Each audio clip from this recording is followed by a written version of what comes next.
Isfahan جو کہ ایران کے اندر ایک شہر ہے، اس جگہ یہودیوں کی آباد کاری ہے اور اصفہان کے 70,000 یہودی دجال کا ساتھ دیں گے۔ تو فی الحال ایران کے معاملے کو ہم ایک طرف رکھتے ہیں۔ افغانستان کی بات کی جائے تو افغانستان میں ایک صوبہ ہے خراسان کا۔ خراسان کا لفظ احادیث مبارکہ میں استعمال کیا گیا ہے۔ مسند احمد اور جامع ترمذی کی ایک روایت کے مطابق سیدنا ابو ہریرہ رضی اللہ تعالیٰ عنہ سے روایت ہے کہ رسالت مآب صلی اللہ علیہ وآلہ وسلم نے فرمایا، جب کالے جھنڈے مشرق سے نکلیں گے تو کوئی چیز ان کو نہیں روک سکے گی، حتیٰ کہ یہ جھنڈے ایلیا میں جا کر نصب کر دیے جائیں گے۔ ایلیا سے مراد بیت المقدس ہے، فلسطین کی سرزمین جسے آج ہم اسرائیل کے نام سے جانتے ہیں۔ مسند احمد کی ہی ایک اور حدیث مبارکہ کے مطابق رسالت مآب صلی اللہ علیہ وآلہ وسلم نے فرمایا، جب تم دیکھو کہ کالے جھنڈے آ گئے ہیں خراسان سے تو تم اس میں ضرور شامل ہو جانا، کیونکہ ان میں اللہ کے خلیفہ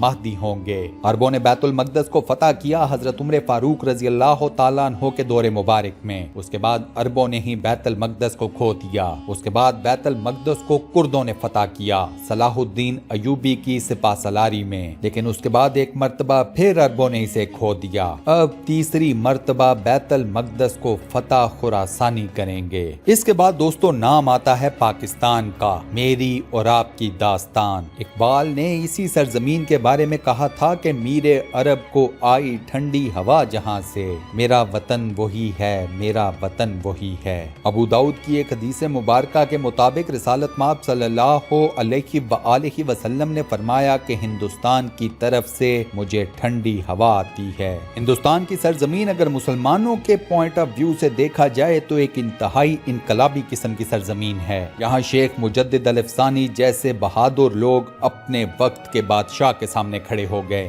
شیخ مجدد الافسانی کا تو پورا ایک تجدیدی کارنامہ ہے جس کے بارے میں ہم مسلمان بے حد کم جانتے ہیں۔ خلافت عثمانیہ کے حق میں جو تحریک خلافت چلی وہ صرف پاکستان ہندوستان کی سرزمین پر چلی۔ دنیا میں کہیں بھی آزادی کی تحریک چلی تو صرف قومیت کی بنیاد پر چلی، نیشنلزم کی بنیاد پر، عرب نیشنلزم، ترک نیشنلزم، لیکن ہندوستان کی سرزمین پر جو آزادی کی تحریک چلی وہ صرف اور صرف اسلام کے نام پر چلی۔ پاکستان کا مطلب کیا؟ لا الہ الا اللہ۔ پھر پاکستان قائم ہوا ایک معجزے کے طور پر لیلۃ القدر کی مبارک رات میں۔ ڈاکٹر اسرار احمد مرحوم فرمایا کرتے تھے کہ پاکستان بنا نہیں ہے، پاکستان لیلۃ القدر کی مبارک رات میں نازل کیا گیا ہے۔ آزادی کے بعد اتنے برسوں تک اس مسلمان ملک کا قائم رہنا بھی اپنی ذات میں ایک معجزہ ہے۔ ہندو بنیاں کانگریس یہ سمجھتی تھی کہ آزادی حاصل کرنے کے بعد پاکستان بطور ایک ملک شاید 1 یا 2 سال بھی سروائیو نہیں کر سکے گا، لیکن اللہ رب العزت نے اس ملک کو ایک معجزے کے طور پر زندہ رکھا۔ اس ملک نے اللہ رب العزت کے حکم سے سروائیو کیا۔ پھر اللہ رب العزت نے پاکستان کو اقبال دیا، قائد اعظم دیا، وہ بڑے بڑے نام جو صرف اور صرف حکومت الہیہ کے فلسفے کو مانتے تھے، جو بابانگ دہل یہ کہا کرتے تھے کہ پاکستان کی حکومت یا پاکستان کا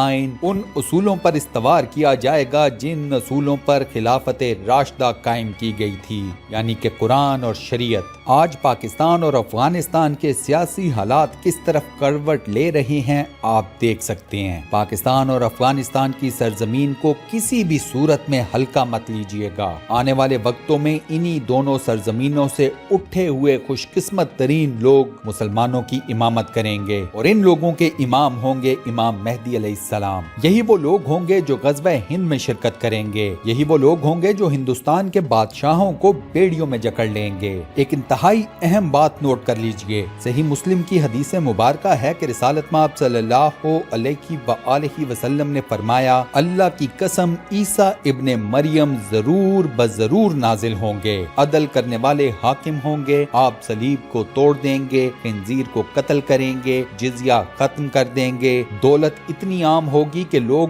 اونٹنی کو چھوڑ دیں لیں گے اس پر کوئی سوار نہ ہوگا، لوگوں کے درمیان دشمنی، بغض، حسد ختم ہو جائے گا، لوگوں کو مال کی طرف بلایا جائے گا لیکن کوئی قبول نہ کرنے والا ہوگا۔ اب اسی روایت کے ساتھ صحیح مسلم کی ایک اور روایت کو بھی اٹیچ کر لیں کہ رسالت مآب صلی اللہ علیہ وآلہ وسلم نے فرمایا، تمہارا اس وقت کیا حال ہوگا جب عیسیٰ ابن مریم نازل ہوں گے اور تمہارا امام تم میں سے ہوگا۔ یہ بات یاد رکھیے گا کہ حدیث کے اوپر ایک اصول یہ اپنایا گیا ہے کہ حدیث کو مختلف زمانوں میں ان زمانوں کے حالات و واقعات کے حساب سے ایکسپلین کیا جاتا رہا ہے۔ مثال کے طور پر ایک حدیث مبارکہ میں رسالت مآب صلی اللہ علیہ وآلہ وسلم نے فرمایا کہ عراق میں دریائے فرات کے کنارے سونے کا ایک پہاڑ نکلے گا۔ اس روایت میں سونے کے پہاڑ سے مراد تیل ہے جسے ہم بلیک گولڈ بھی کہتے ہیں، لیکن اسی کے ساتھ ساتھ حدیث کا یہ بھی اصول ہے کہ جب کوئی نبی، کوئی رسول اللہ کی قسم کھا کر کوئی بات کہتا ہے تو پھر وہ بات